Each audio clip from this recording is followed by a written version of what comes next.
Valeu. Fica de olho se tem mais gente na sala de espera, né?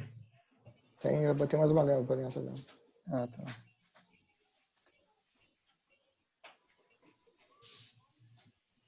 Entrou uma galera aí. Esse negócio da sala de espera, ao mesmo tempo que ele é uma vantagem, funciona bem, você tem que ficar esperto, né? Enquanto não começa, você até fica um pouco esperto, mas depois que começa, você tem que ficar olhando para a sala de espera, porque senão as pessoas ficam do lado de fora e quando você vê... Ué, mas a sala de espera ela não fica ativa só quando não começou ainda? Não, ela fica direto. Não, fica direto. Ah, isso é ruim, né? Porque, na verdade, o mecanismo dele é com sala de espera ou sem sala de espera. E aí, se você liga a sala de espera, ele liga para sempre, entendeu? E não é legal isso, porque ela deveria vigorar enquanto a reunião não começou, né? Uma espera mesmo. Mas ela tem sido usada, inclusive, agora por eles como um mecanismo de segurança para evitar que alguém possa entrar na sala. Depende de um aceite, né? É um jeito meio estranho de fazer isso, né? Mas fazer o quê? Na verdade, eu acho que foi um conserto mais rápido, imediato, né? E pessoal, boa noite. Silvia aqui falando, tudo bom? Olá, Silvia. Começar, queria só lembrar para o Maurício, que acho que está gerindo aí, para de repente mutar todo mundo, para a gente não ter intervenções ao longo aí da apresentação do Vladimir, né? Então, estão todos no mute, por enquanto. Só lembrando. Sim. Valeu. Pode deixar, Silvia. Obrigado.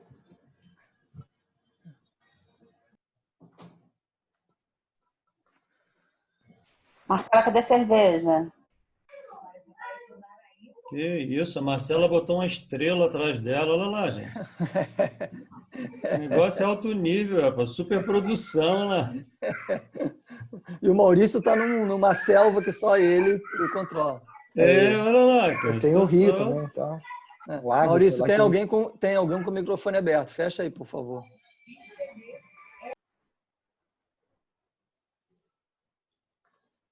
Vou ter que caprichar mais no meu visual aqui na minha casa, cara, que, pô, agora eu fui humilhado por essa estrela e essa floresta aí atrás. Altas expectativas hoje, hein, Vladimir? Ouvi muito falar sobre você, tô aqui ansiosa. Quem tá falando? Silvia. Oi, Silvia. Tudo bem? Tudo bom? Espero que tenham falado bem. Pô.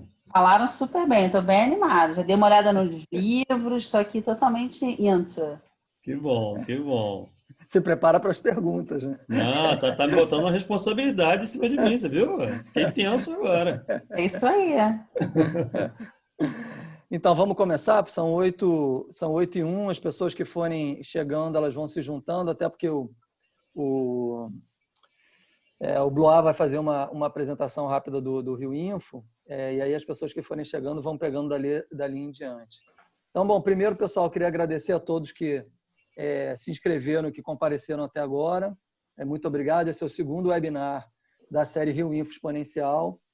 Hoje nós vamos falar sobre empreendedorismo. Nosso convidado é o Vladimir, presidente e fundador da Alterdata. Mas vamos começar primeiro com uma pequena apresentação do que é o Rio Info. O Blois vai falar para a gente do que é a Rio Info, para aqueles que não têm ainda o conhecimento do que é a Rio Info. Vai lá, Blois. Bom, pessoal, muito boa noite. Strack, Maurício, obrigado por estarem comandando aqui o Rio Info Exponencial na sua segunda edição. Obrigado ao Vladimir por estar prestigiando aqui a nossa iniciativa, estar compartilhando toda a sua experiência e conhecimento aqui com a gente. Eu vou falar um pouquinho sobre o projeto Rio Info para 2020, enquanto aí o resto do pessoal vai chegando, e aí encaixa bem aí para começar a apresentação. Compartilha a tela. Vou compartilhar a tela aqui.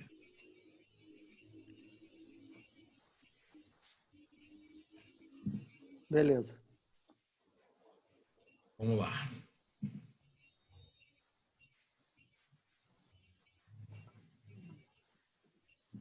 famosas apresentações de TI que na hora H não...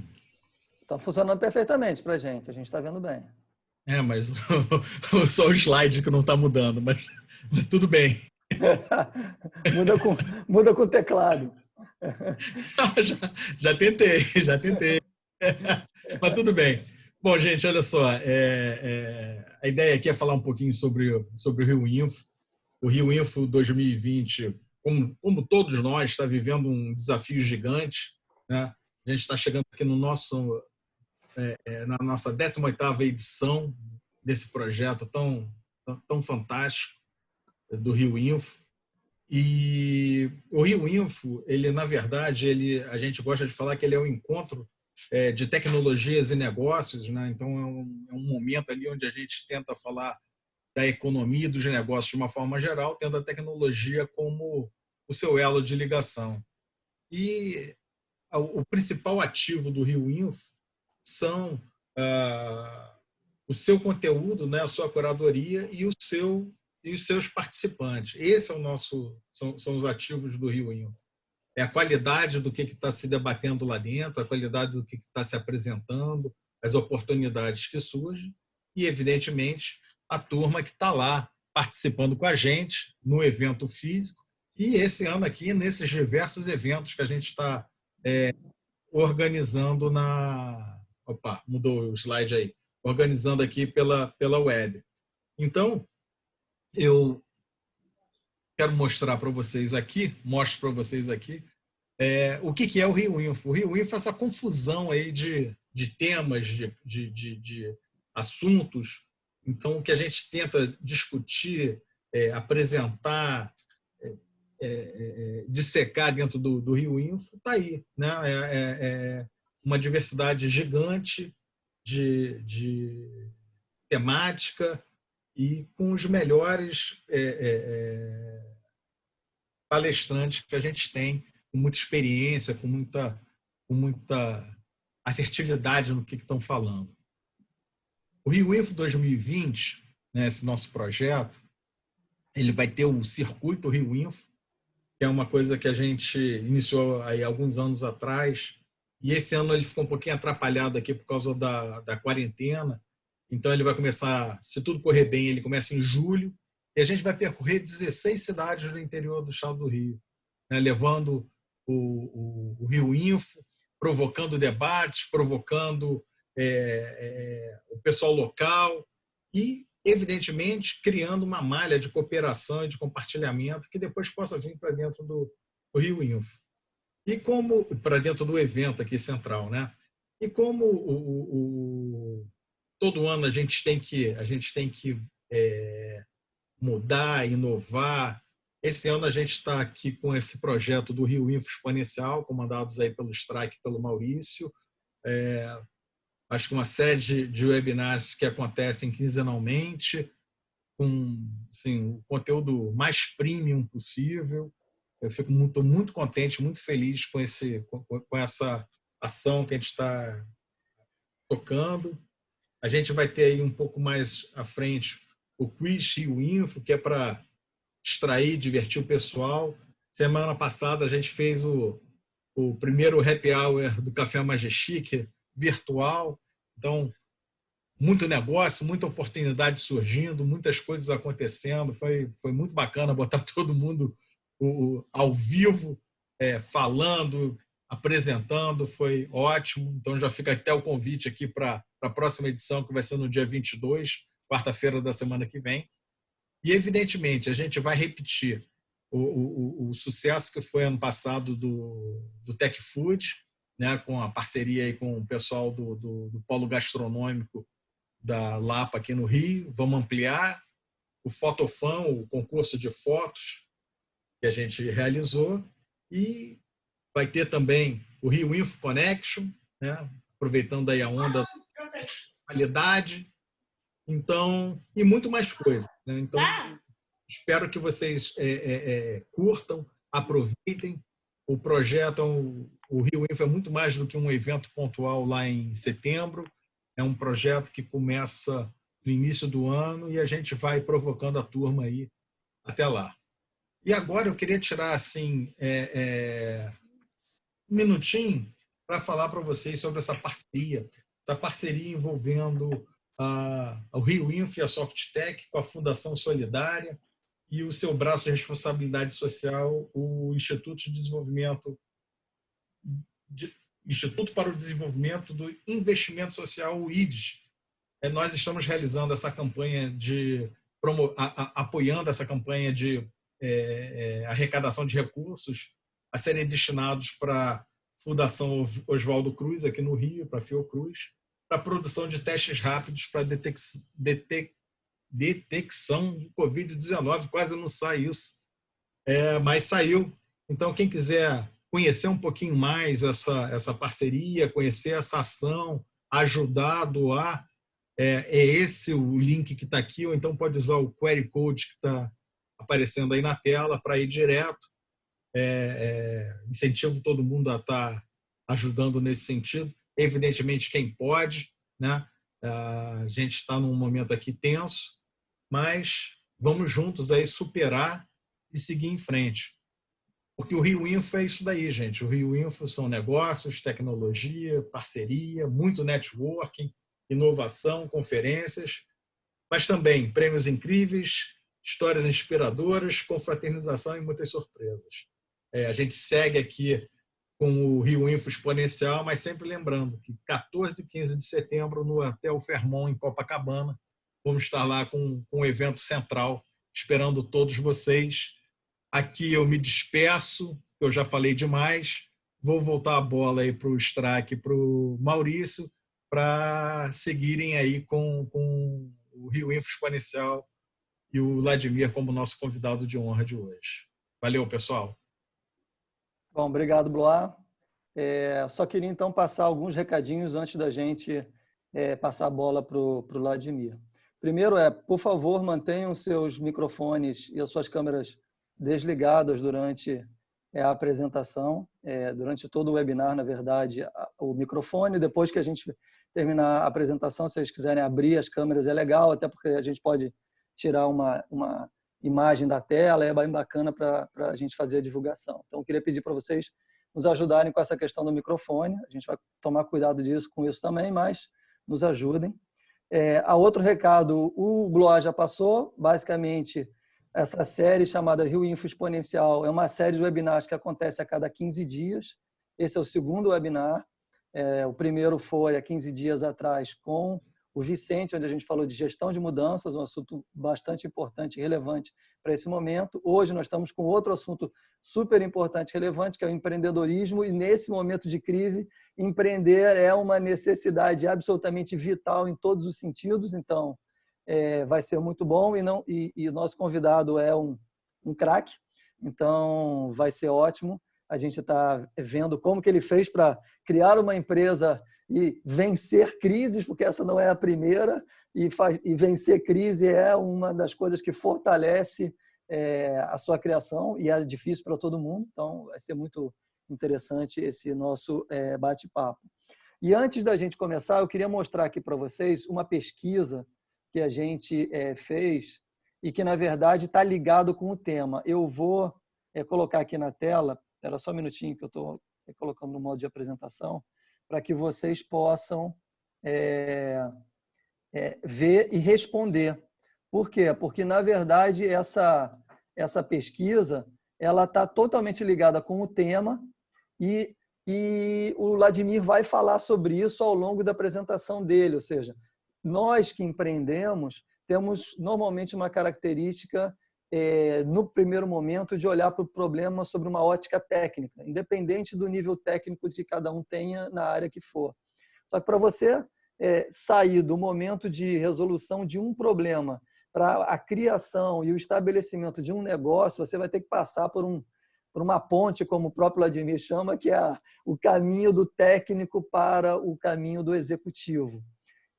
Então, a gente fez uma pequena pesquisa, essa é uma novidade desse webinar, que mede como que nós nos vemos nessa travessia, digamos, do ponto de vista técnico para o ponto de vista executivo. Então, peço que todos respondam, eu também vou responder, e depois que o Vladimir fizer a apresentação dele, a gente mostra aí os resultados, até para o próprio Vladimir poder comentar o que aconteceu com a nossa audiência em relação a essa percepção. E, bom, chega de papo, vou passar a palavra para quem domina o tema. Pô, muito obrigado, Vladimir, por ter aceito o nosso convite. E, bom, a palavra está com ele. Vladimir é o presidente e fundador da Alterdata, como já falei anteriormente. Muito obrigado. É contigo agora. Valeu, pessoal. Muito obrigado pelo convite.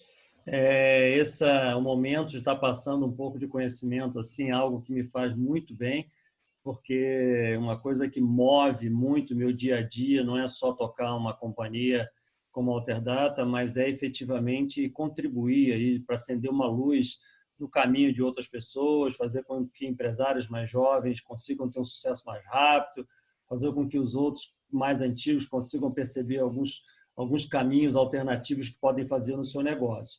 E essa apresentação que eu vou fazer hoje, ela é o case da Alterdata. Mas vocês vão notar que ao longo da apresentação, a minha intenção é mostrar como é que funciona, pelo menos na minha cabeça, como funciona a gestão de um negócio em que é uma solução contínua de problemas e como que esses problemas são geridos e como eles são administrados, para nós entendermos de fato qual é o melhor caminho para que as coisas aconteçam. Eu vou compartilhar minha tela, só que antes eu vou ligar meu cronômetro aqui, que me falaram que eu tenho só 4 horas e é muito pouco. Mentira, gente, não é 4 horas não. Vamos lá. Bom, acredito que todo mundo já esteja vendo o primeiro slide aí. Deixa eu abrir aqui.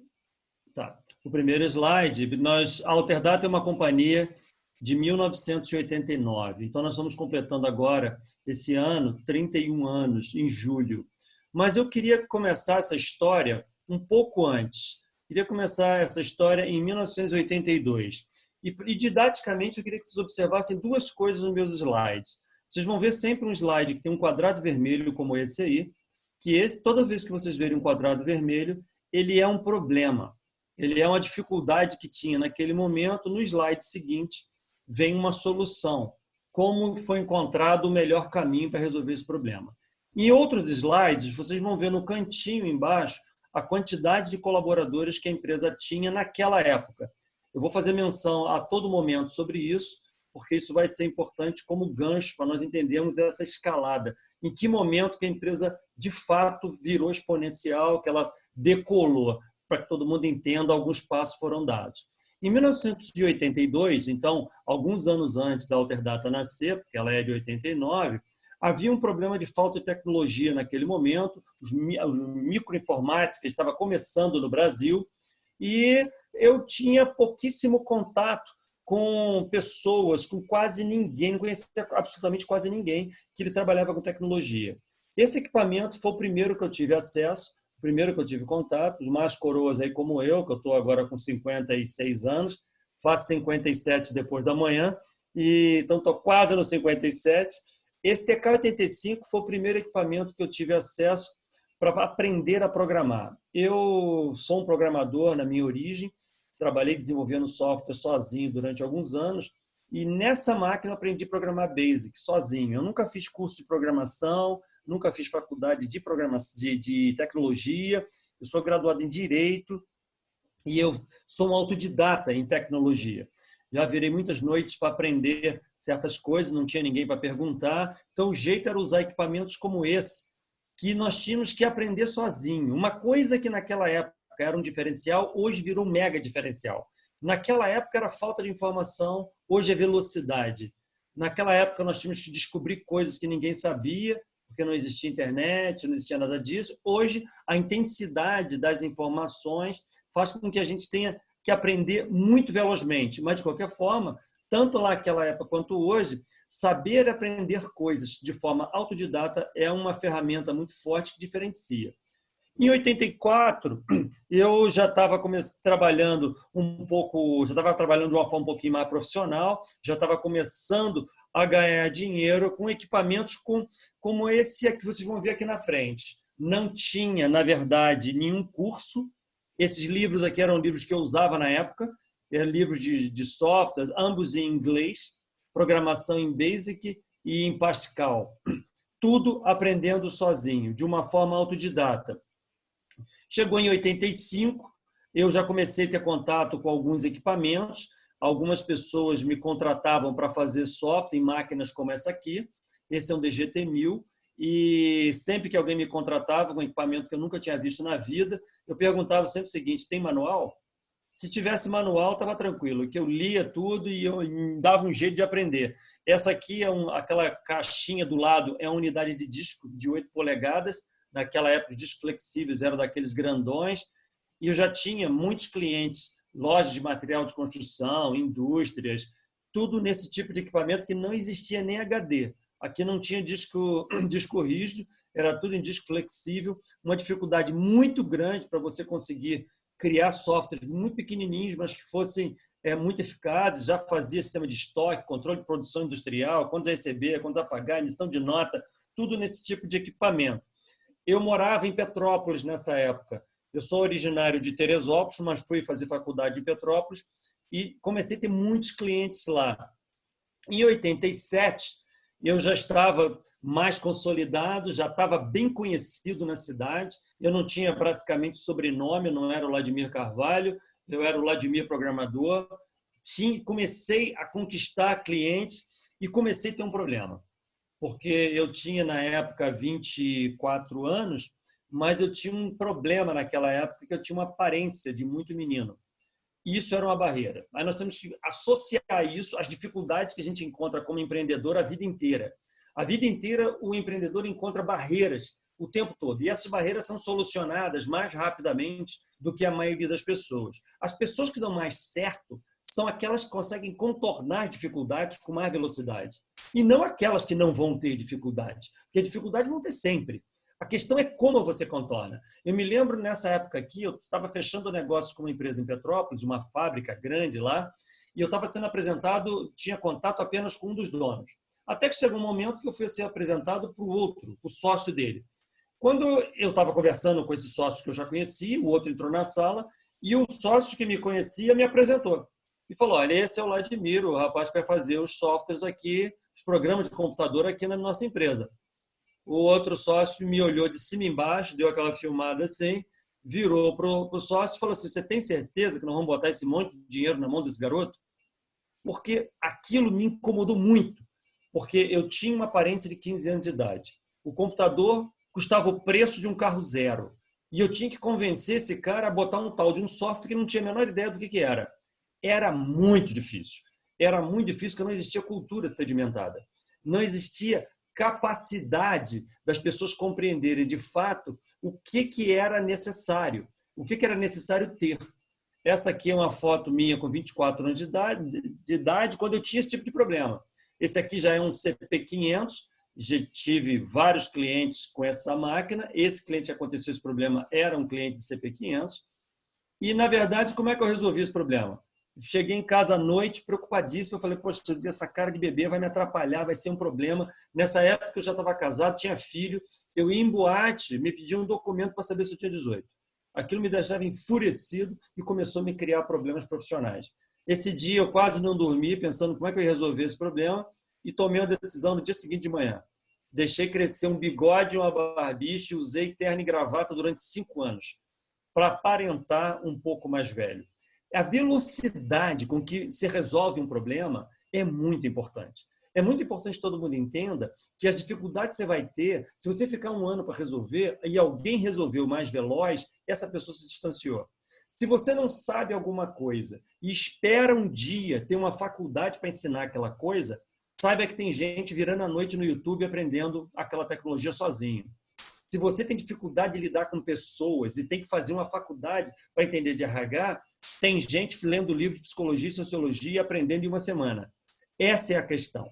O que a gente está fazendo hoje de velocidade para fugir e contornar os problemas? O problema pode ser financeiro, pode ser de gente, pode ser de vendas, mas no meu caso, nesse caso pontual, era um problema de aparência pessoal. Isso poderia inviabilizar um monte de coisas. Essa velocidade com que se resolve as coisas é o que faz as coisas acontecer de fato.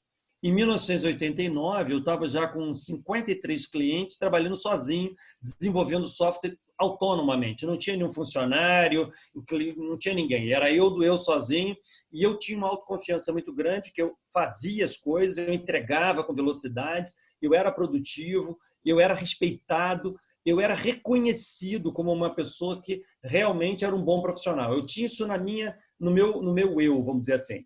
Só que chegou um momento e aconteceu um evento. Eu saía de casa muito cedo, chegava muito tarde, trabalhando muito. A vida já estava começando a estabilizar financeiramente, mas comecei a ter um problema de outro lado.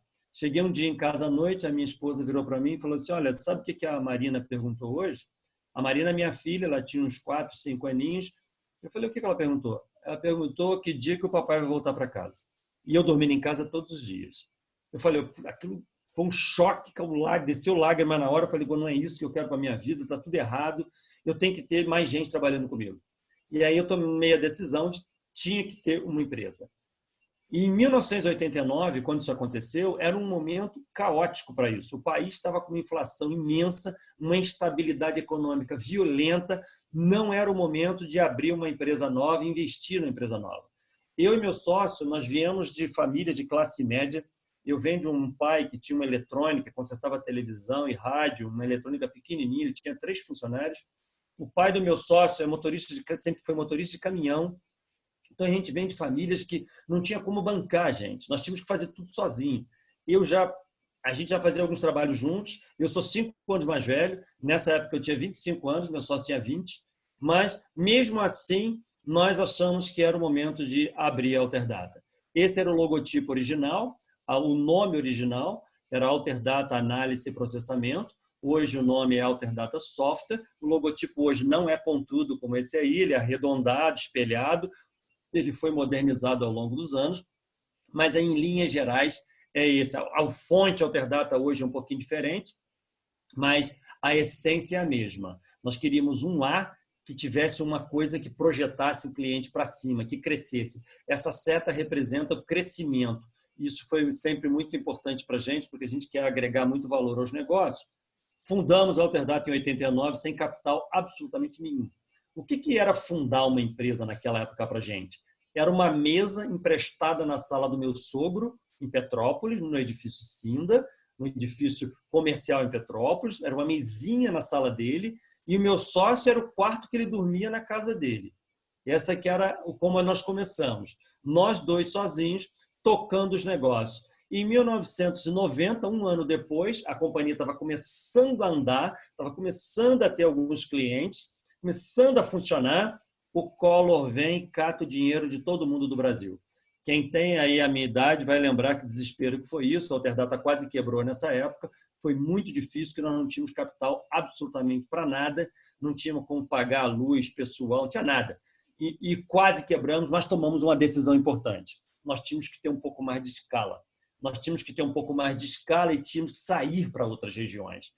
Em 1990, quando tomamos esse choque, nós notamos que nós tínhamos que ser bons controladores financeiros e nós tínhamos que trabalhar em outras regiões, captando negócio em outras regiões. Essa foto é uma foto importantíssima nossa, sou eu aqui de gravata, com cabelão lá, no primeiro evento fora da nossa região, de Petrópolis e Teresópolis. O primeiro evento fora da região é muito simbólico para a gente esse momento. Essa placa que está ali em cima, ela foi diagramada, mas a foto é exatamente assim. Essa placa que está ali em cima era a placa da sala da porta de Petrópolis.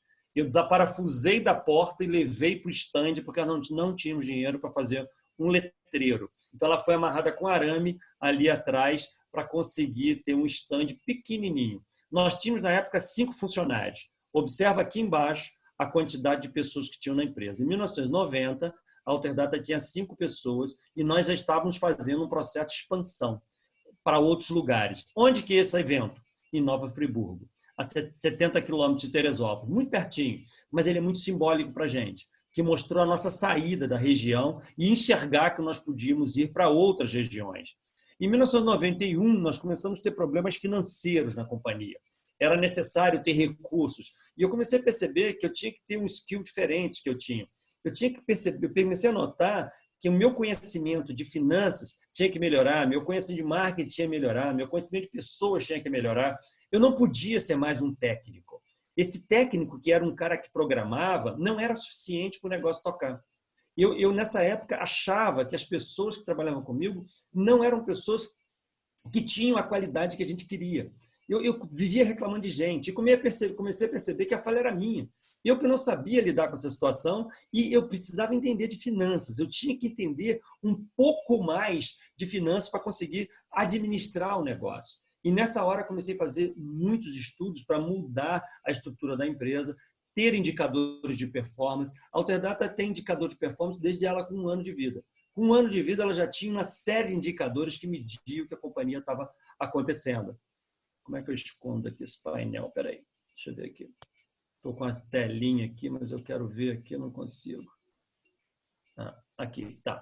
Nessa época aqui, nós tínhamos 6 funcionários.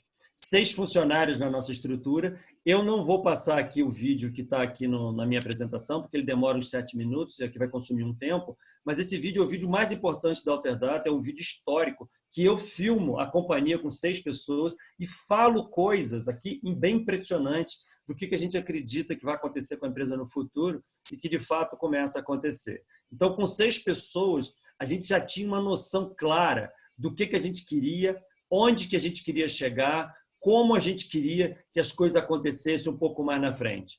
Em 1992, havia um problema de cultura. De todas as reflexões que eu comecei a fazer em relação a você ter um skill diferente, sabe, ter outras habilidades, porque em 92 eu não tinha referência nenhuma. Não existia literatura do que era você ter uma empresa de software. Hoje, se você quiser abrir uma padaria, uma loja de calçados, uma fábrica de alguma coisa, tem livros, tem curso, tem consultor. Naquela época, ninguém me dizia que eu tinha que ter um departamento de suporte, um departamento de desenvolvimento, tinha que ter um departamento de qualidade. Ninguém falava isso, porque não existia isso formatado. Então, tudo que foi criado foi com tentativa e erro. Em 92, a gente começou a formatar a estrutura da companhia de uma forma completamente diferente. Observa que em 91 nós tínhamos 6 pessoas. Em 92 já tinha 18. Em 92 nós estávamos com 18 e já estava criando uma estrutura de capacitação de pessoas e padrões muito mais rigoroso. Eu comecei a mudar a estrutura porque tudo não dependia mais de mim, dependia agora de os outros fazerem. Quando eu vendia, eu implantava, eu treinava, era fácil. Agora, nessa fase, eu comecei eu vender, quem implantava era outro, quem fazia outra, desenvolvia era outro, quem mandava a cobrança era outro. Eu tinha que ter metodologias. E essas metodologias começaram a criar procedimentos. Então, isso aqui, por exemplo, é um bloco de pedido da época de 1992, uma venda feita por 1.700.000, sei lá o quê. Não sei se o que era isso aqui na época, se era cruzeiro, cruzado, não lembro. Aqui embaixo, vocês estão vendo uns xizinhos aqui, ó. Cada xizinho desse é um departamento que o software passou, se ele passou pela remessa, pela expedição para mandar o disquete, se foi feita a ligação, se o cliente recebeu, se o cliente foi treinado, foi instalado, se o técnico esteve lá. Os métodos e os processos estavam sendo criados, a empresa pequenininha, mas já estava criando uma série de processos para fazer com que a estrutura começasse a funcionar de uma forma precisa, ganhando um pouco mais de escala. Em 93 acontece uma desgraça, porque em 93 o lucro começa a cair, meus indicadores de performance começam a mostrar que a lucratividade começa a cair expressivamente, porque os clientes não queriam mais pagar os valores que eles pagavam mensalmente. O jogo estava mudando. E eu falei, não dá mais para a gente manter a estrutura como está, nós temos que reinventar a companhia. Nesse momento aqui, a gente jogou fora tudo que tinha e mudamos a companhia inteira. Saímos de uma companhia que vendia pouco, com valor expressivo, para ser uma empresa que vende muito com valor menor. Nós passamos a ser uma empresa que ganha pouco de muitos, ao invés de muito de poucos. Para isso, nós tínhamos que ter escala. Para isso, nós tínhamos que fazer um processo de expansão muito mais sério, uma expansão nacional. Em 93, começa a expansão nacional da Alterdata, nós tínhamos 31 funcionários nessa época, e eu começo a fazer uma coisa que todo mundo acha lindo. Nossa, que palavra bonita, expansão nacional. Na prática, o que é expansão nacional para uma companhia pobre do interior, que nasceu numa cidade onde o ponto forte da cidade é a agricultura? O que é isso para uma empresa desse tamanho naquela época? Nós não tínhamos dinheiro para contratar empresas de consultoria, levantamento de mercado, não tinha nada disso. Nós tínhamos simplesmente ir lá e fazer acontecer. Aconteceu todas basicamente como aconteceu em Salvador. Eu peguei um avião, saltei em Salvador, entrei no táxi, o táxi me perguntou: para onde você vai? Eu falei: eu não tenho a menor ideia, cara. Eu não conheço Salvador, não sei, me toca para o centro da cidade aí. E no centro da cidade você começa a ver as coisas, entram nos escritórios contábeis, começa a bater na porta, faz levantamento, apura valores de concorrente, valores de aluguel, salário de pessoas e começa a entender e desbravar o Brasil inteiro. Nessa época eu viajei para o país inteiro, abrindo unidades da Alterdata no país todo, nesse formato. A gente estava crescendo, as coisas estavam se estruturando e a gente começou a perder qualidade. Por causa do crescimento, nós tínhamos que ter uma estrutura um pouco mais organizada. Uma imagem daquele vídeo que eu não mostrei para vocês, é um escritório pequenininho. Aqui a gente passa a ter uma estrutura um pouco melhor. Em 95 a empresa tinha 52 pessoas. A gente aluga essa loja comercial que tinha 180 metros quadrados, que para nós era enorme. Era enorme, era tudo que a gente precisava, foi um sucesso. Aqui a companhia começou a ganhar visibilidade, que na minha cabeça nós tínhamos que aparentar ser bons antes de sermos bons. Antes de você ser bom, você tem que aparentar ser, senão ninguém te deixa provar que é. Nessa hora, nós criamos um história bonito, letreiro dourado, com madeira, tudo vidro fumê, tudo bem transado, para mostrar que nós éramos uma empresa séria e responsável. Isso começou a dar muito certo, começou a se estruturar. Em 97, 2 anos depois, a gente não cabia mais, começamos a alugar salas pela cidade, botamos os programadores numa sala, marketing na outra, começou a distribuir, a empresa começa a perder qualidade novamente e a gente decide construir uma sede própria. Nós tínhamos em 97 75 funcionários, compramos um terreno e começamos a levantar uma obra, levantar uma estrutura de acordo com o que a gente precisava e construímos isso aqui. E essa foi a nossa primeira sede em Teresópolis. A minha sala era aqui onde está o mouse, na janelinha aqui embaixo, e a gente usava só 2 andares, não precisava de outros 2. Algumas pessoas me criticaram muito por isso, construir um prédio tão grande, mas nós acreditávamos no potencial da empresa, acreditava que a gente tem que olhar sempre o próximo ciclo. Uma coisa importante na Alterdata é sempre ela estar enxergando o próximo ciclo. O que eu tenho que ser no meu próximo ciclo? O que eu preciso de estrutura? O que eu tenho que ter de conhecimento? Todas as vezes que você se prepara um pouco para frente, quando aquela coisa acontece, você está pronto e você se apropria da oportunidade primeiro que os outros. E os outros começam a achar você muito sortudo, mas, na verdade, você está o tempo inteiro prevendo um pouco à frente uma série de coisas. E aqui em estrutura tinha a ver com isso. Em 1998, no meio da construção daquele prédio, fazendo a obra com caixa, em 31 anos de vida, a Alterdata nunca pegou dinheiro emprestado em banco, nunca usou limite, cheque especial, nunca atrasou um folha de pagamento, recebeu dinheiro de BNDES, fundo de investimento, nada absolutamente, tudo com caixa. No meio da construção daquele prédio, que vocês viram agora, acontece um problemão. Lá nos Estados Unidos inventam o tal do Windows. Nós tínhamos 110 pessoas nessa época, construindo a sede e começa a ter mudança de plataforma. Troca dos produtos DOS para os produtos Windows. Uma problemada danada, porque era um investimento dobrado, mas nós conseguimos fazer por causa de planejamento financeiro. A Alterdata sempre muito forte em planejamento financeiro, em ter sempre um colchão financeiro de segurança para garantir que essas flutuações a gente não sinta. Esse colchão sempre salvou a gente em vários momentos. Nesse aqui foi um momento muito importante. Nós fomos a primeira empresa a ter essa estrutura no Brasil. Em 99, nós estávamos com 131 funcionários. Acontece algo bem importante na minha carreira pessoal. Eu tive contato com o Empretec do Sebrae, que foi um curso muito importante para mim. Eu tenho 2 pós-graduações, tenho MBA, mas o Empretec foi muito marcante, muito impressionante, porque me preparou para esses próximos ciclos. Me fiz entender claramente algumas deficiências que eu tinha, que tinham que ser corrigidas nesse momento. E me ajudou nessa fase demais. Por quê? Um pouco mais na frente, as coisas começaram a acontecer com mais velocidade, se acelerou. O que estava acontecendo no ano 2000? Em 2000, nós tínhamos uma estrutura já com aquele prédio, já tinha várias filiais, e essa descentralização comecei a ter problemas de qualidade novamente. Comecei a perder qualidade que eu passei a ter funcionários em Manaus, em Porto Alegre, em Salvador. E naquela época a internet não era como hoje, você não tinha essas videoconferências como hoje. Era difícil de você manter o time equilibrado. E eu comecei a perder o controle da estrutura. Nós tínhamos 159 pessoas nessa época e eu falei para a minha equipe, eu preciso ter um congresso na empresa, tem que ter um evento. Mas nós não tínhamos dinheiro para contratar palestrante, auditório, nada disso.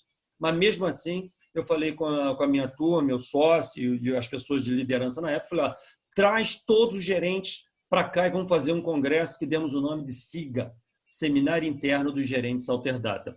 Essa foto é bem importante, que é esse primeiro evento. Aqui são os gerentes da Alterdata na época, eu estou de terno aqui no meio. Esse evento é um evento que acontece até hoje, anual, de segunda a sexta, de 8 a 10 da noite. Nesse primeiro evento, eu fiz 13 palestras sozinho. Não teve mais nenhum palestrante, só eu. Eu me apresentava e chamava, e entrando e saindo, técnica de fechamento de negócio, abertura, contratação, conhecimento técnico. Eu fiz o evento todo sozinho. No evento do outro ano, já melhorou, já fiz 8 palestras só. Depois foi diminuindo, o evento do ano passado eu só fiz uma, porque agora tem uma senhora estrutura. Então, eu acredito muito que o principal gestor é aquele que mete a mão, faz a coisa acontecer e depois vai transferindo para os outros. Se você fica fazendo aquela coisa a vida inteira, você não deixa a sua empresa crescer. Agora, quando você faz, dá um domínio da situação e agora você passa para uma outra pessoa e você monitora, passa para uma outra e monitora perto, está tranquilo, monitora um pouquinho mais de longe, o período um pouco mais longo, e você vai criando as hierarquias fazendo a coisa, você vai subindo na hierarquia sem perder qualidade. Então, isso aconteceu em inúmeras situações, e o SIGA foi um evento muito marcante nesse aspecto. Em 2001, começa a acontecer um outro problema violento. A empresa estava bem, estava crescendo, mas estava crescendo tanto que os métodos que eu tinha criado lá atrás pararam de funcionar. Não está funcionando mais. A empresa tinha metodologias criadas para setores ter 3 pessoas, que hoje tinha 20, tinha 30. Estava tudo bagunçado. Não estava perdendo qualidade por falta de procedimentos. Estava na hora da empresa ser reinventada. Nesse momento, nós começamos a reinventar a companhia, saímos de relatórios como esse aqui. Nós tínhamos, em 2001, 170 funcionários. Esses relatórios, que não é para vocês verem em detalhes, mas ele dava a quantidade de atendimentos que nós tínhamos por dia, por tipo de problema. Esse relatório usava para planejar equipes, quem ficava dentro da empresa, quem saía, quem ia atender clientes, que dia do mês tinha que ter mais gente no telefone, mais fora. Toda a estrutura de call center a gente estava fazendo através de relatórios desse tipo, que foram criados com a empresa com 10 pessoas. Hoje tinha 170. Nós tínhamos que sair e reinventar a companhia inteira. Jogamos todos os procedimentos fora e começamos a reinventar a empresa. E em 2005, a estrutura estava toda redesenhada. Em 2005, nós estávamos com 254 pessoas, saímos daqueles relatórios lá para uma estrutura de dashboards parecida com esse. Esses são dashboards que a gente usa até hoje. Hoje já está um pouquinho mais moderno, mas é basicamente dashboards muito detalhados. Para vocês terem uma ideia, atualmente, na frente da minha máquina, eu trabalho com 452 indicadores de performance, que mede o que está acontecendo na companhia inteira. Isso garante que a estrutura funcione. E dali para frente, a gente entrou numa dinâmica de eficiência que começou a gerar mais negócio, volumes de negócio. A gente tinha, em 2006, indo super bem, a empresa estava já estruturada, procedimentos funcionando, as metodologias, KPIs definidos, qualidade garantida, produto vendendo. Comecei a ter um problema de marca. O que acontecia nessa época? A gente perdia vendas por marca. Chegava em São Paulo, as empresas de São Paulo torciam o nariz, porque nós éramos uma empresa do interior do Rio de Janeiro. Chegava em Belo Horizonte, eu perdia negócio para empresas cobrando o dobro da gente, porque a gente era uma empresa pequena. Nós precisávamos de mais marca, ter um pouco mais de marca. E comecei a envolver o meu lado, que é um lado de comunicação. Eu fiz direito. Quem faz direito gosta de falar um pouco mais que a média, argumenta um pouquinho melhor que a média, escreve um pouquinho melhor que a média, principalmente em relação ao pessoal de TI. O que eu comecei a fazer? Escrever muitos artigos para revistas, tentando escrever artigos técnicos, e comecei a ter muita visibilidade. Isso deu muito certo. Em 2006, eu ganhei o prêmio de empreendedor do ano da Endeavor e nós estávamos com 305 funcionários. Isso deu uma visibilidade imensa no país inteiro. Foi extremamente importante para a nossa marca.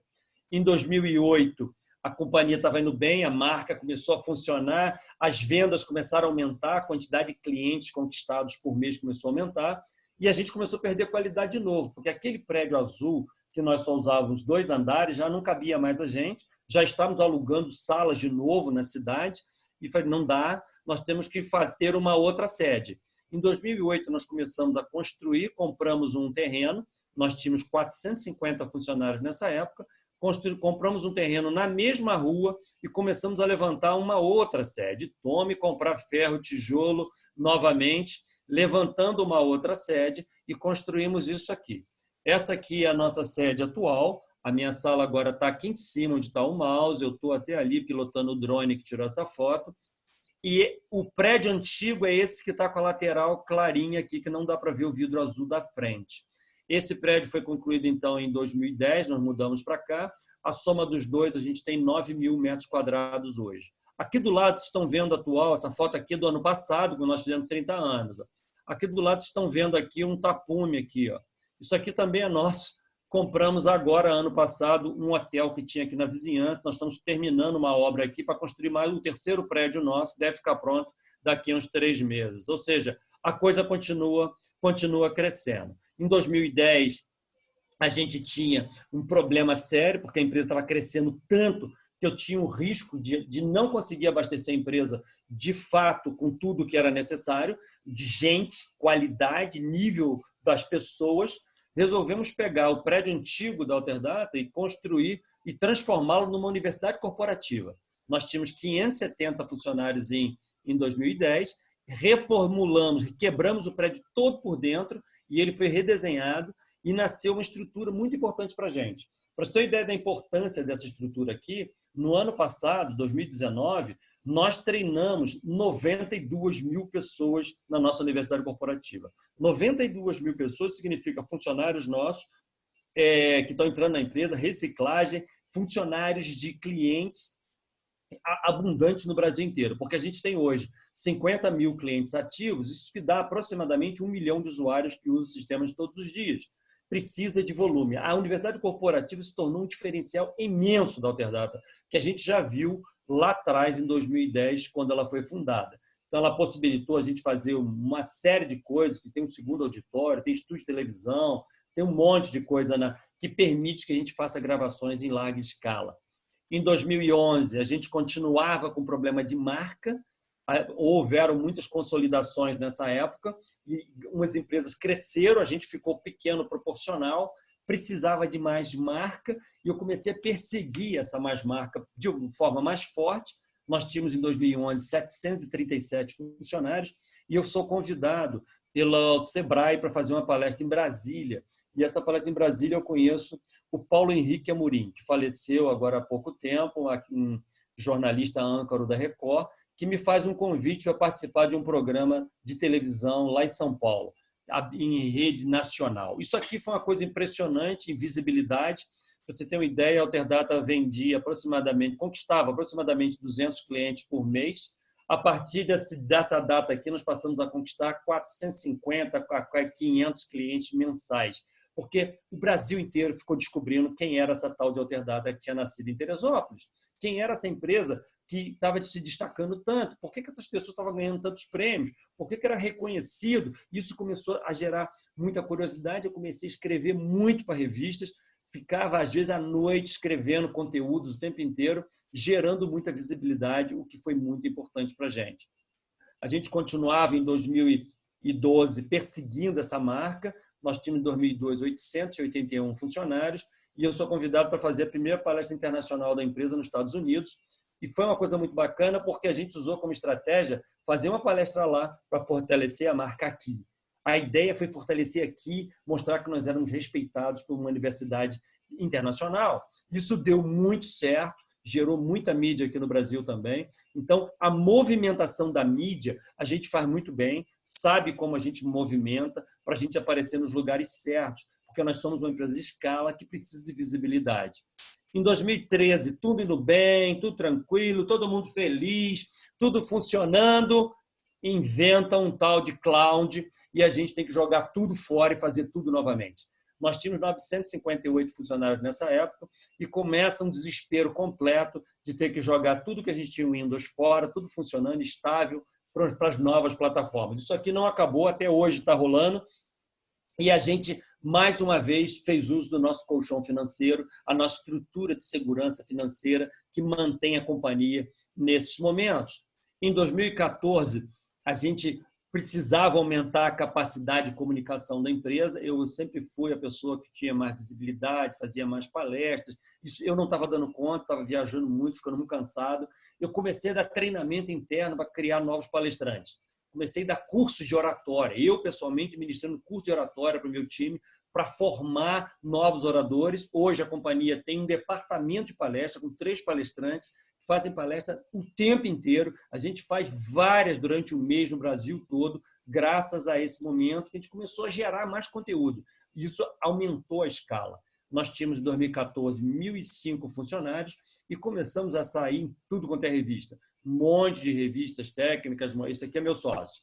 E mostrando o que nós estamos fazendo, qual é a história, por que essa história era interessante, como é que acontecia isso, nascendo lá no interior e fazendo, de fato, as coisas acontecer. Essa matéria aqui foi muito importante, falando de pequenas empresas, grandes negócios, tem uma visibilidade incrível no Brasil inteiro, porque essas revistas têm milhões de pessoas que estão lendo, então é bem bacana, foi bem bacana para a gente. Em 2015, eu comecei a perceber que a gente estava sendo comparado por preço. A gente começou a ser comparado por preço com algumas empresas, e isso me incomodava muito, porque a gente garante que a gente não pode ser comparado por preço, a gente tem outras qualidades, e eu precisava que o cliente percebesse a gente de uma outra forma. Eu queria que o cliente percebesse a Alterdata como um agregador de valor, e não simplesmente como software. E como é que eu ia fazer isso? E pensa para lá e pensa para cá. E comecei a escrever livros. Comecei a escrever livros.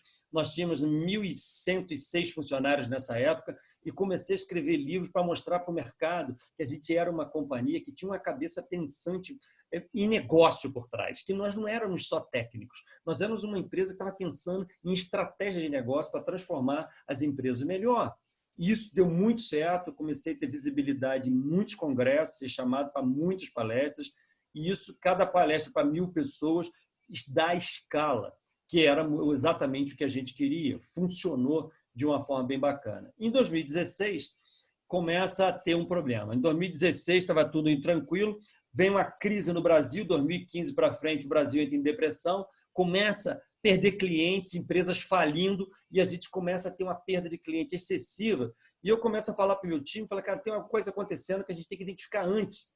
Nós temos que identificar o cliente antes que ele reclame. Ele está muito intolerante. Eu preciso descobrir a infelicidade, eu preciso de um coeficiente de infelicidade. E a minha equipe não entendia o que eu estava querendo dizer e não conseguiram fazer. Eu destaquei um programador da nossa equipe e comecei a construir em casa uma análise preditiva, um modelo matemático, um robô, um algoritmo que analisa os clientes. Nós tínhamos na época 1.149 funcionários e criamos em 3 meses, eu e um programador, um modelo matemático que analisa milhares de clientes, analisa hoje uns 60 mil clientes por dia, e ele vê o comportamento desses clientes e classifica sobre uma série de critérios e acha os clientes que são infelizes. E avisa os líderes, fala, tem uma coisa acontecendo, que esse cliente está mudando de comportamento. Essa análise preditiva significou, nessa época, 35% a menos de perda de clientes no meio de uma crise. Muitos amigos de software falavam, como é que pode? O Alterdata está crescendo na crise, está dando sorte. Sorte não. Era um modelo matemático que estava ajudando a gente a identificar as infelicidades e a gente sendo proativo e se antecipando aos clientes. Isso funciona até hoje e é um diferencial enorme lá na companhia. Em 2016, eu sou reconhecido pela Ernst Young, ganhei um prêmio de empreendedor do ano, foi bem bacana também, gerou muita visibilidade. Em 2017, a empresa tinha 1.479 funcionários, ela já estava sendo reconhecida em um monte de prêmios, as empresas que mais crescem do Brasil, Great Place to Work várias vezes, as empresas maiores da Exame, que é muito importante no país, e muito reconhecendo a nossa preocupação com gente. Essa sempre tem um microfone aberto aí, gente. Estou escutando aí um microfone aberto.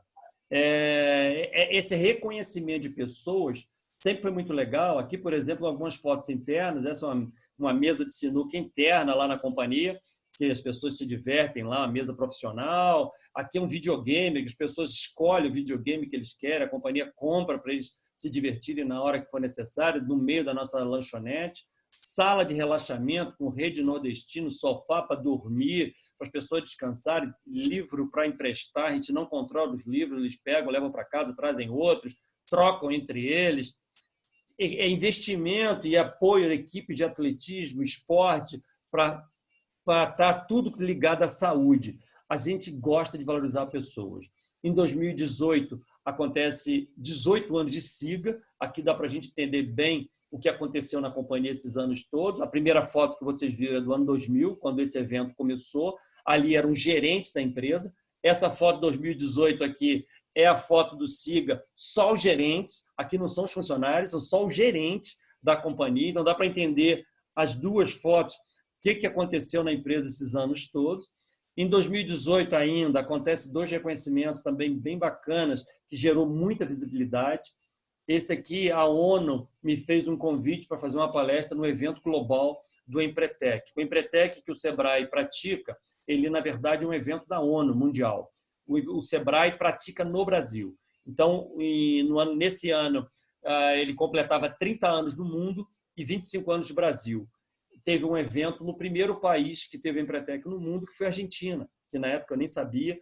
Fui convidado pela ONU para fazer a palestra no evento, foi bem bacana, gerou muita visibilidade internacional, inclusive, saí em revista na Europa, que foi bem legal. No mesmo ano, eu ganhei um prêmio na França de literatura, de uma entidade que tem na França, que valoriza países como os nossos, que estão em desenvolvimento, de pessoas que estão apoiando o crescimento empresarial, o fato de estar escrevendo livros e fazendo muita palestra para empresários, me fez ganhar um prêmio lá, que foi bem legal também, como reconhecimento. Esses prêmios, eles são explorados pela gente como visibilidade.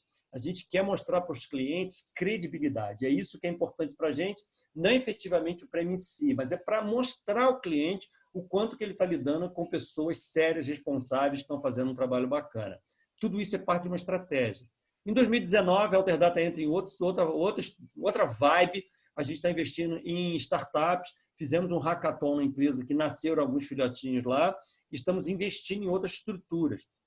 Essa Tech4Me é uma empresa que a gente espera ter 500 escolas de robótica e programação dentro de pouco tempo. Essa estrutura foi inaugurada tem um mês. Nós vamos franquear isso aqui. Já está com tudo estruturado para ser franqueado.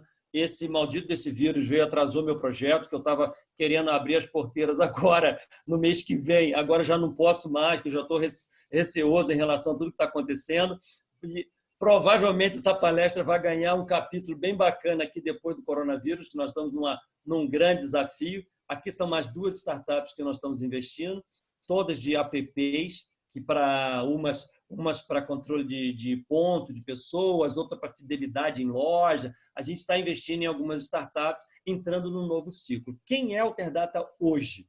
Hoje a Alterdata é uma companhia que tem 1.800 colaboradores, esse slide já está atrasado. Nós temos 100 unidades no Brasil inteiro, aproximadamente 50 mil clientes ativos e aproximadamente 1 milhão de usuários que usam nossos sistemas todos os dias. Essa história toda fez a gente chegar a esse ponto aqui. Vou passar um vídeo rapidinho de 2 minutos, só para a gente entender a estrutura interna nossa.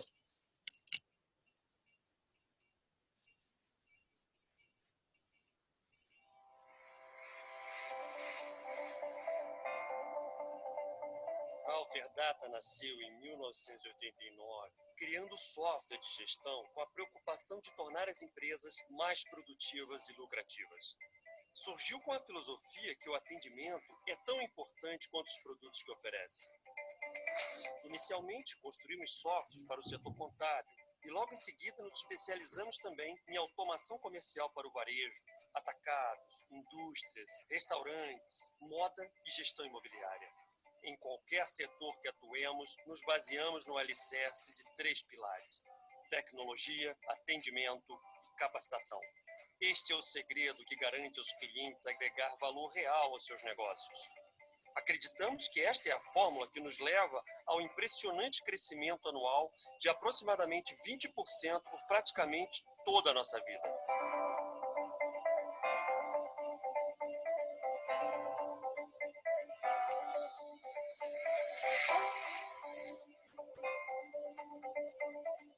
faz com que a gestão de pessoas seja algo que damos atenção toda especial. O conforto para a nossa equipe é algo que a Alterdata leva muito a sério, tanto que 2 prédios próprios abrigam a sede da empresa na região serrana do estado do Rio de Janeiro.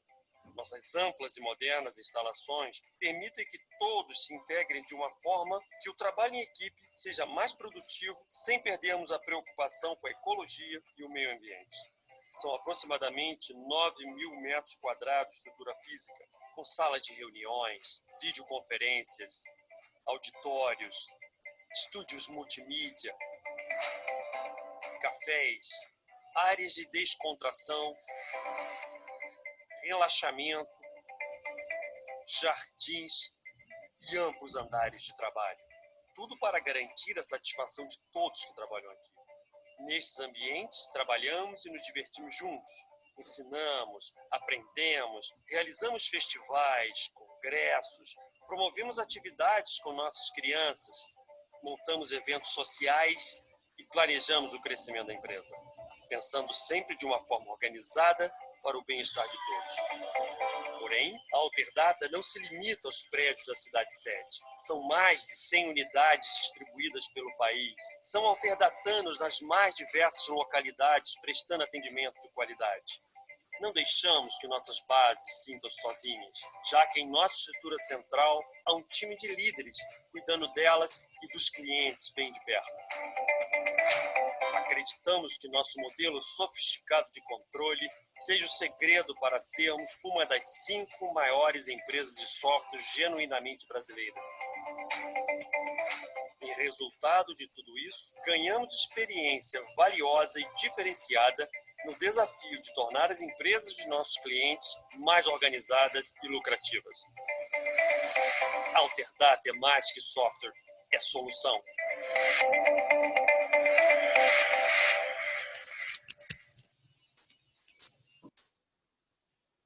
Essa apresentação, não sei se vocês notaram, mas a locução é minha, porque eu tentei passar para outras pessoas, mas, de fato, não consegui que as pessoas dessem o calor necessário que era importante para o negócio, então eu acabei fazendo pessoalmente, porque eu me orgulho muito do estudo que foi construído, de todas as dificuldades que nós tivemos e, nesse momento agora, que nós estamos passando uma crise mundial, nós estamos com o maior desafio da história da empresa acontecendo nesse momento. Nós fomos forçados a colocar 1.800 colaboradores em home office em 4 dias. Um plano de guerra teve que acontecer. Provavelmente essa apresentação vai ganhar 1 ou 2 slides aqui para contar essa história. Eu vou ter que alongar um pouco a palestra no ano que vem, porque nós vamos ter muito para falar com todos. Se vocês tiverem interesse, aqui tem meu endereço do LinkedIn, que é onde eu converso muito com as pessoas, troco informações, publico vídeos e discussões. Eu acho que é um ambiente bem bacana para a gente se aproximar cada vez mais. Tá? Muito obrigado pela oportunidade, para ter falado um pouquinho para vocês dessa história. Estou aqui à disposição para a gente conversar um pouco. Foi um pouco corrido, porque nós estamos fazendo 30 minutos em 30 anos em 30 minutos. Não é fácil, mas espero que tenha dado para todo mundo entender um pouco a mensagem, o quanto que é importante nós entendermos que a vida de um empreendedor é um eterno solucionador de problemas. Obrigado. Admir, excelente, foi muito bom mesmo. Deixa eu colocar uma coisa aqui na tela, que é uma... Você está me ouvindo? Agora estou. Tá. Vou colocar uma coisa aqui na tela, que é uma questão que a gente divulga. Vocês estão vendo a tela, não? Não, ainda não. Ainda não. Então, peraí. Eu fiz uma coisa errada aqui. Então, vamos lá agora. Aqui. Acho que agora vai. Então, as pessoas que estão participando, elas podem se inscrever para o evento do Rio Info, usando esse endereço que está aí. Maurício, por favor, coloque esse endereço no chat também para as pessoas que quiserem clicar, ou podem usar o QR Code e se inscreverem, elas vão ter 8% de desconto no ingresso para participar do evento grande que acontece em setembro. Cada webinar a gente faz uma promoção, cada webinar a promoção é diferente, então, em alguns momentos você pode ganhar 8, no outro pode ser 3, no outro pode ser 2, no outro pode ser 10. Você vai ter que participar para descobrir.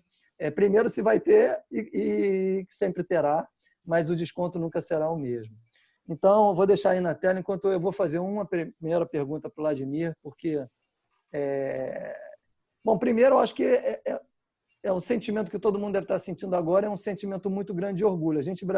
É muito comum aqui no Brasil a gente ter um complexo de vira-lata terrível, e a gente tem belíssimos casos, e o teu caso é um caso fantástico, e essa explicação ela é brilhante, porque mostra 1 milhão de evoluções, mostra a questão da passagem, ou seja, como é que você foi crescendo um negócio, crescendo como pessoa, crescendo como executivo.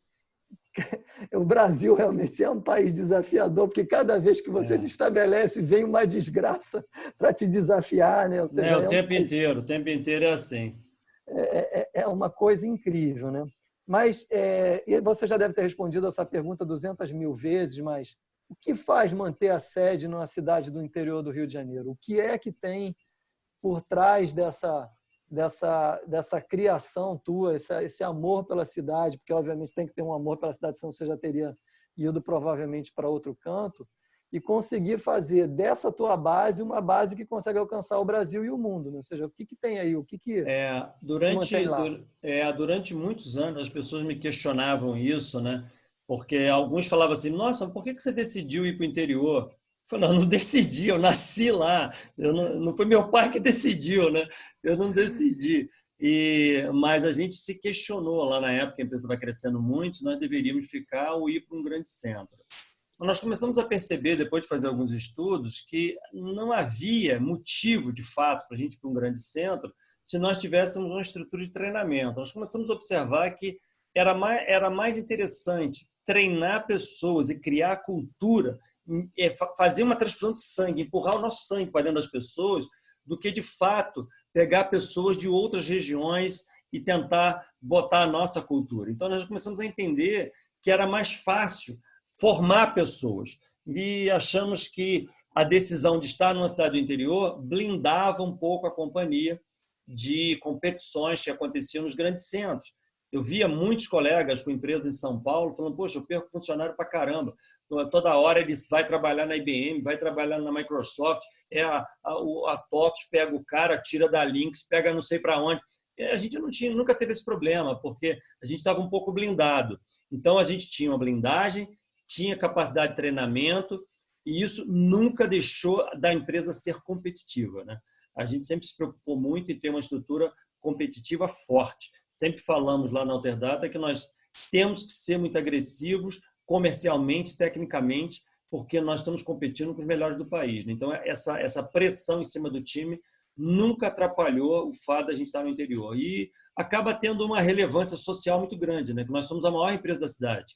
Então, o prefeito tem meu celular, todo mundo sonha em trabalhar na empresa, minha mãe na igreja escuta a avózinha falar que o filho netinho queria trabalhar na companhia. Então, isso dá um amor à bandeira, que é uma coisa muito importante para uma empresa que tem que se reinventar o tempo inteiro, né? Se você for lá na Alterdata, chegar ali no centro e falar mal da empresa, está arriscado alguém te acertar lá, porque a cidade tem um amor pela companhia e isso acho que é bem bacana para a organização. Legal. Eu queria só te dar uma visão do que aconteceu com a pesquisa, né? A pesquisa foi muito em linha com o que você falou, ou seja, das pessoas que responderam, a gente teve 22 pessoas que responderam a pesquisa. E o que deu como pontos a serem melhorados? O primeiro, diminuir o apego às atividades técnicas, que é uma das coisas que você explorou logo no início. O segundo é a questão da confiança nas pessoas para a realização das próprias atividades técnicas. Ou seja, tudo a ver. Como que eu deixo o barco andar, ou seja, comandando de um outro aspecto, sem ser eu o cara que está necessariamente com o remo, né? Eu tenho uma outra palestra de 1h30 só desse assunto. Porque isso é rico demais. Dá para a gente debater muito sobre isso. Vou dar só um pedacinho da minha visão, que eu acho que todo mundo vai entender claramente. Todo mundo conhece o Batman, o super-herói, o Batman. O Batman é o meu super-herói preferido. Eu falo isso nessa outra palestra. Ele é meu super-herói preferido porque o Batman não é um extraterrestre como é o Super-Homem, ele não voa.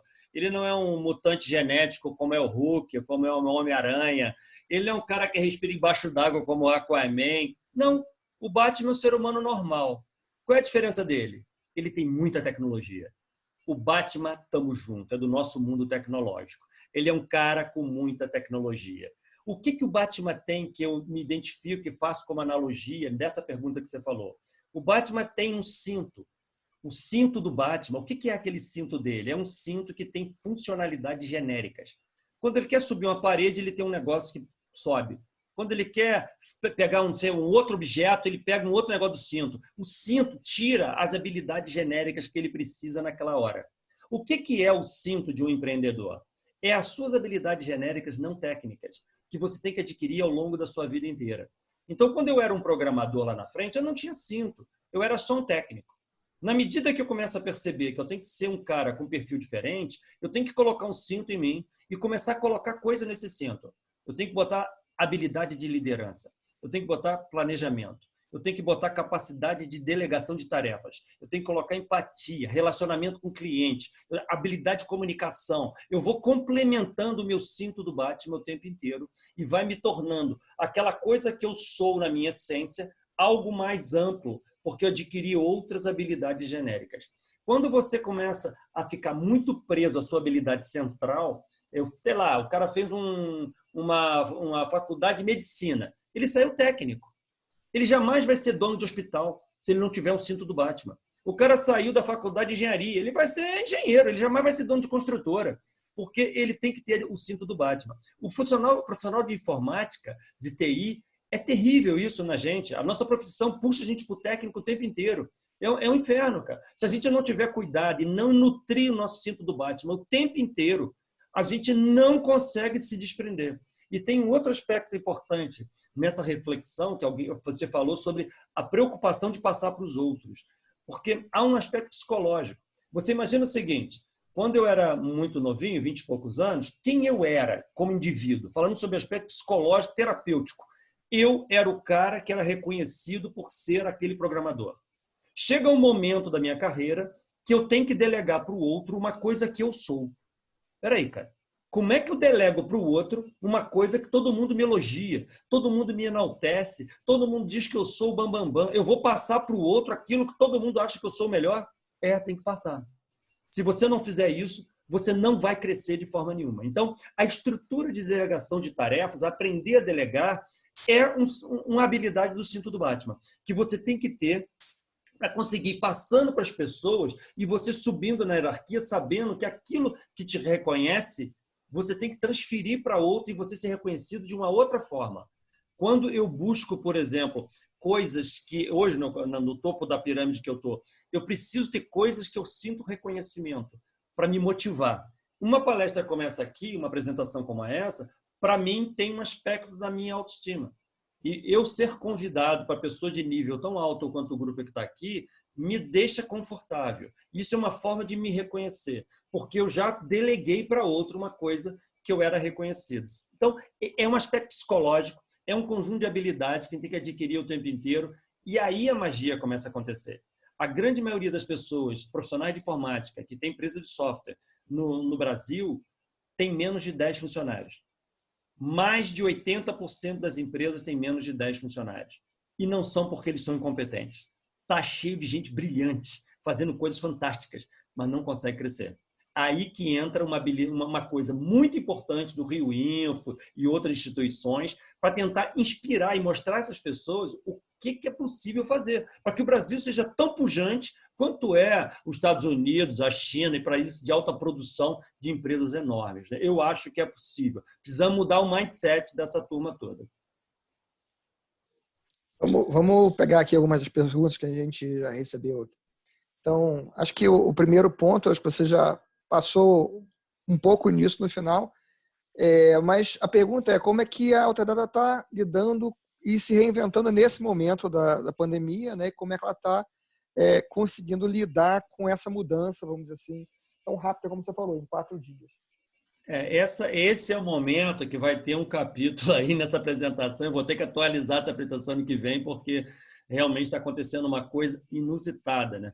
Eu me considero, desde criança, um estrategista. Eu gosto de jogar xadrez desde 10 anos de idade. Eu já jogava xadrez e gosto de estratégia. Então, eu estou sempre planejando, mas essa situação eu não planejei. Eu não imaginava que fosse acontecer o que está acontecendo e nós tivemos que, na verdade, usar todo o arcabouço da companhia para nós começarmos a ser muito velozes, né? Então, quando tudo aconteceu, a gente virou a companhia em 4 dias, uma empresa de 1.800 pessoas, nós viramos a empresa, o barco rodou em 4 dias. Nós colocamos todo mundo para casa. O que todo mundo imagina que é só uma virada técnica, é técnico. Bota o Zoom lá, bota o terminal server, Microsoft acessando, remoto. Não é isso. É metodologia, é avaliação, processo, gerentes, supervisores, como é que acompanha o pessoal do atendimento, como é que sabe se eles estão trabalhando ou não, qual o nível de produtividade, como é que os programadores estão entregando o quê, fonte, segurança de fonte, para a pessoa não roubar fonte da empresa.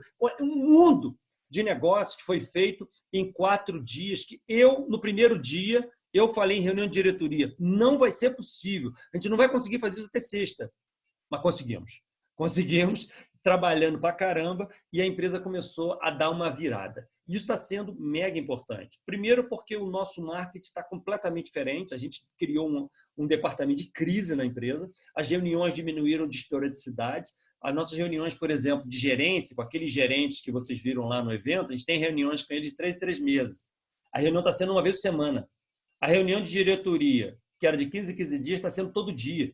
A gente está todo dia ajustando os parafusos, todo dia calibrando o que está acontecendo. A gente já demitiu 100 e poucas pessoas já. A gente pegou a equipe que era recém-contratada, tinha um time tinha sido recém-contratado com 1 semana de casa. Não tinham nem sido treinados ainda, eram 60 e poucos. Esse nós tiramos logo de cara. A gente entrou no segundo nível, colocou 300 e poucas pessoas de férias. A demanda caiu muito, muitos dos nossos clientes estão fechados. Então, a demanda caiu, nós jogamos todo mundo para férias. Agora, a gente está no segundo momento de olhar as baixas produtividades.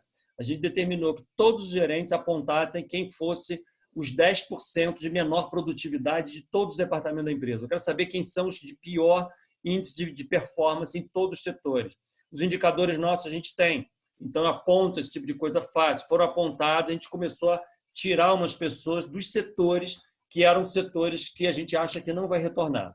Todos os estudos que eu tenho feito, participado de reuniões, de shopping centers, fundo de investimentos, bancos, todo mundo está dizendo o seguinte: se a economia retomar em maio, se todas as empresas abrirem em maio, as nossas empresas só vão voltar a faturar o que faturava no ano passado em novembro.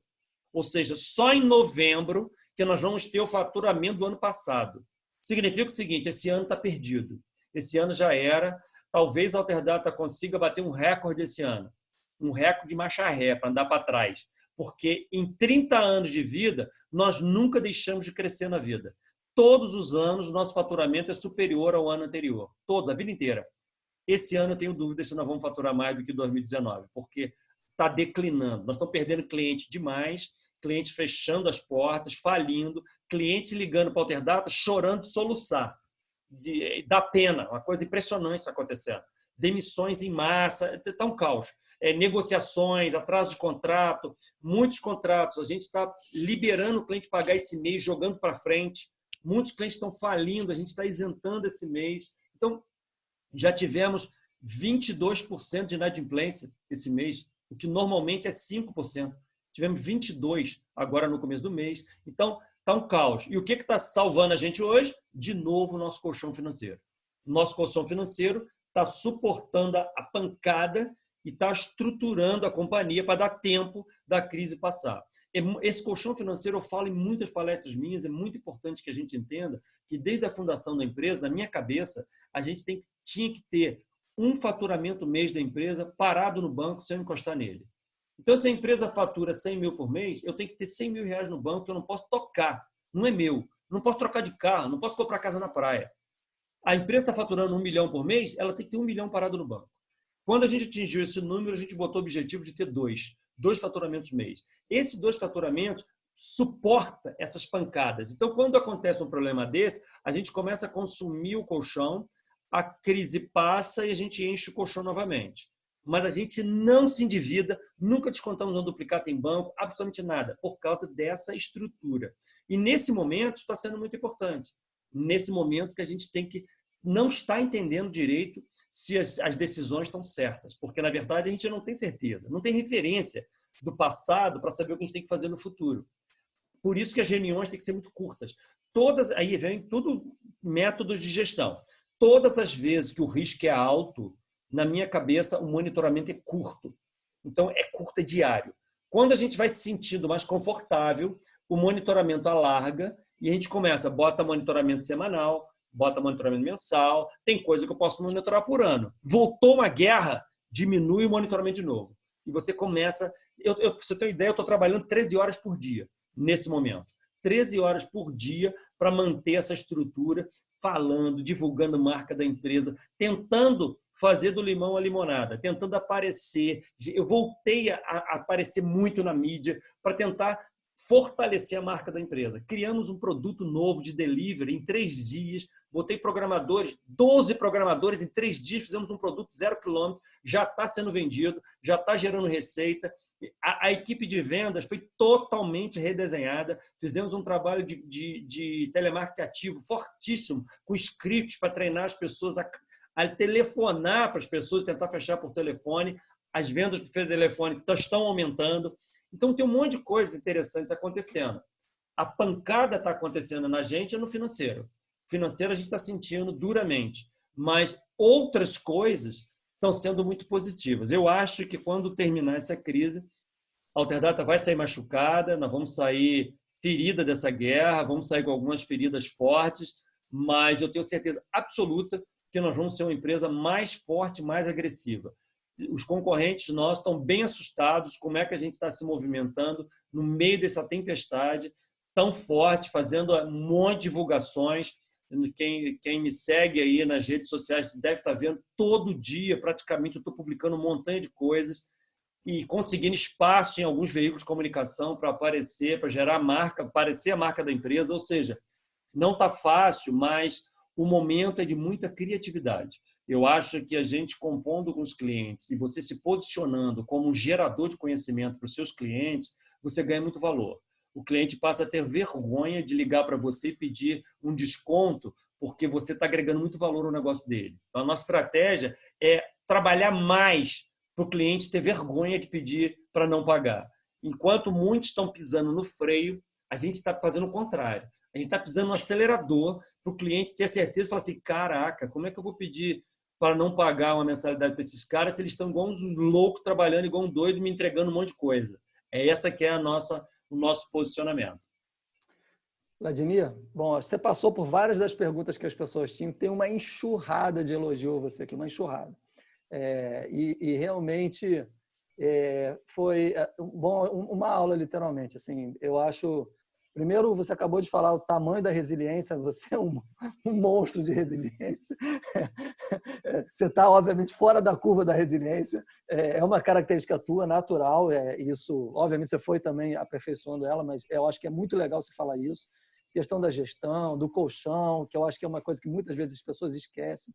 O caixa, ele sempre é algo muito menosprezado por muitos empreendedores e ele é realmente um grande segredo para você passar pela crise.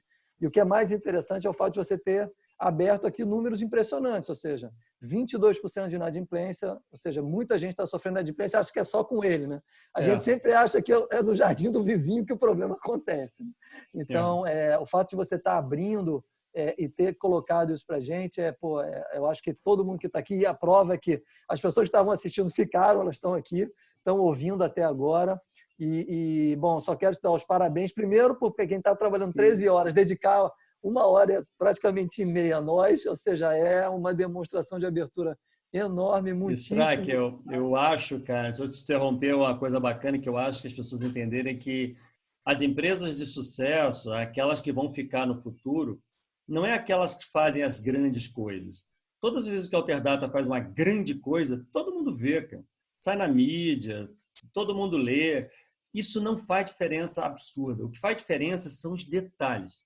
Os detalhes que fazem a diferença danada. Eu te falei sobre a equipe. que está em Teresópolis, que é uma equipe que gruda na companhia, mas isso tudo foi construído. Para você ter uma ideia de detalhes, vou te mostrar um negócio aqui, não sei se vocês vão conseguir ver. Isso aqui, isso que dá para ver, é um bloquinho de papel. Olha só, sou uma empresa de tecnologia, tá? Nós somos uma empresa de tecnologia, a quinta maior do país. Isso aqui é um bloquinho de papel.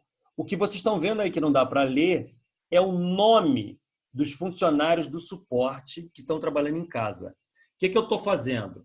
Durante o dia, eu tenho assim, depois do almoço, umas folgas, uns buraquinhos de meia hora assim, eu vou na intranet, pego o telefone celular deles, telefono pessoalmente do meu celular para a casa dele. Tem funcionário que quando eu atendo chora. E eu ligo e falo assim, como é que você está se sentindo?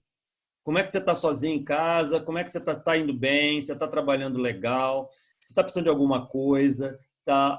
Tem gente que bota na internet, você não acredita o que aconteceu, o chefe me ligou. Que não sei o que. Essas pequenas coisas de preocupação com o time, esse time vira um exército, cara. Quando você tem certos comportamentos desse tipo, e a gente dá uma linha de comando assim, galera, eu preciso virar à noite hoje, quem tem que entregar esse projeto amanhã. Ninguém vira à noite de mau humor. O pessoal fala, pô, tamo junto. Porque eles sabem que eu tô ralando pra caramba junto. Quando você é um líder, que você tá na praia e tá todo mundo trabalhando, não dá liga, cara. Não dá liga. Quando você precisa do exército, que acontece uma guerra como essa que está acontecendo, ninguém está do teu lado. Quem é que vai combater no inimigo do teu lado se ele não acredita em você? Então, a posição do principal gestor de TI, que é uma empresa que lida com gente, a gente não lida com robô, cara. A gente lida com gente. A gente não tem máquina de produção, não tem caminhão. A gente tem gente, cara. Então, se você não é um cara super hábil com pessoas, você tende a não conseguir crescer. Então, uma das coisas do cinto do Batman importante é você ser muito bom com o ser humano. Se você não é daquele tipo que fala assim, putz, odeio falar com gente, odeio minha equipe, aquela menina vive de TPM. Se você fala um negócio desse, você é péssimo gestor de TI, porque gestor é feito de ser humano. A gente tem que entender de pessoas. Então, é algo que todo mundo tem que botar na cabeça, e não adianta você achar que é o melhor técnico do planeta, pode ser o melhor programador, melhor analista, melhor gerente de banco de dados, melhor cara de segurança de dados. Você não vai fazer sucesso se você não entender de pessoas e não tiver planejamento. Acho que é por aí que as coisas acontecem. Bom, eu adoraria ficar aqui mais horas e horas, porque é um assunto que o papo é maravilhoso e a aula é excepcional. Mas eu quero te agradecer muito pelo tempo mais uma vez. Beleza, a apresentação obrigado. Foi fantástica. E eu tenho certeza que eu estou preocupado com os próximos, porque, cara, a régua está um negócio incrível. O primeiro, o cara colocou a régua, a gente falou, cara, vai ser difícil bater. Aí veio o Vladimir, pegou a régua e levou para cá. Nosso próximo convidado, que é o Márcio Aguiar, ele é da NVIDIA, que é o próximo webinar, aproveitando para falar, para quem está aqui, se inscrever, vai ser no dia 28, daqui a 15 dias. E a gente vai falar, obviamente, de inteligência artificial, que é o carro-chefe aí da NVIDIA.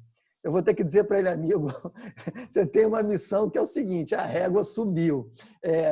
A gente estava fazendo salto em altura, mas o Vladimir levou para salto com vara, né? Então, eu não sei o que você vai fazer agora. Você vai ter que dar um jeito para levar o negócio para salto com foguete, né? Vocês estão disponibilizando essa apresentação depois, em algum lugar? Para quem não estava presente? A gente está gravando, depois o pessoal da Rio Info coloca lá no canal deles, e aí sim, as pessoas podem acessar e ter acesso ao material. Então, vai Legal. Exponencializar, por isso que chama Rio Info. Porque é bom, né? Algumas pessoas... Eu tive amigos que queriam estar aqui, mas estavam em outros compromissos e não puderam. Não. Então, muitíssimo obrigado, pessoal, a todos que ficaram até agora. Excelente. E, Vladimir, mais uma vez, cara, parabéns, sucesso. Sabemos que vai passar por mais um período super difícil, mas vamos aqui ficar na torcida para que você consiga vencer mais uma vez. Valeu. Muito obrigado pelo apoio de todo mundo. Simplesmente o fato desse convite aqui, para mim, me sinto muito lisonjeado, porque é muito bacana poder contribuir aí com algumas ideias. Não precisa todo mundo concordar, a gente não está certo em tudo, pelo menos foi as ideias que a gente fez que veio funcionando no nosso negócio, né? E eu espero que tenha contribuído aí para dar alguns insights para todos. Obrigado, uma boa noite. Parabéns, gente. Um abraço. Tchau, tchau. Tchau, tchau. Uma foto, Strack. Oi? Uma foto. Eu copiei a tela. todo mundo abrir a tela aqui, a gente copia. Vamos lá. Vamos lá, gente. Abre a tela para tirar uma foto bacana. Abram a tela, por favor. A tela está dizendo que o meu host não me deixa. Pentei o cabelo aí.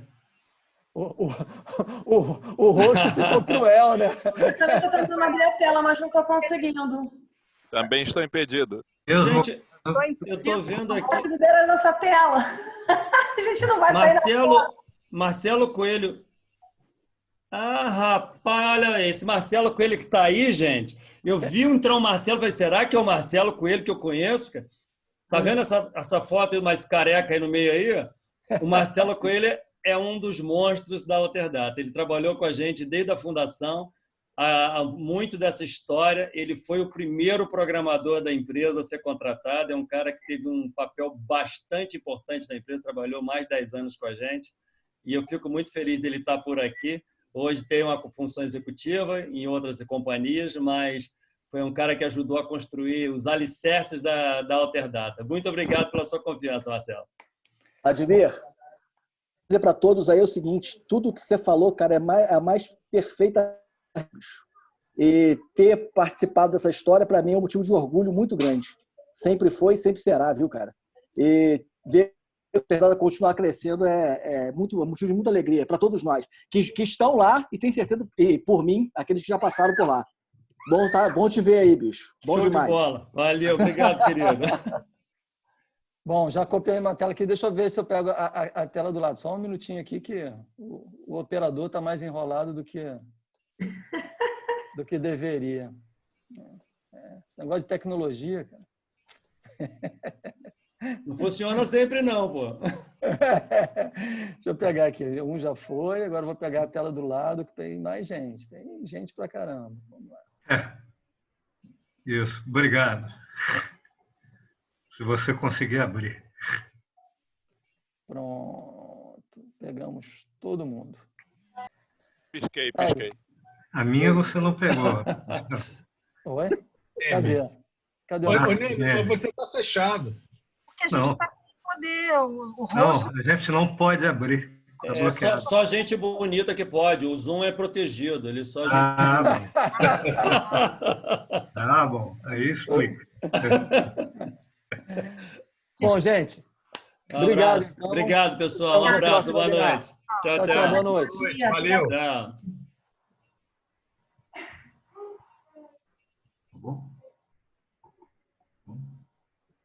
Acho que está fechando.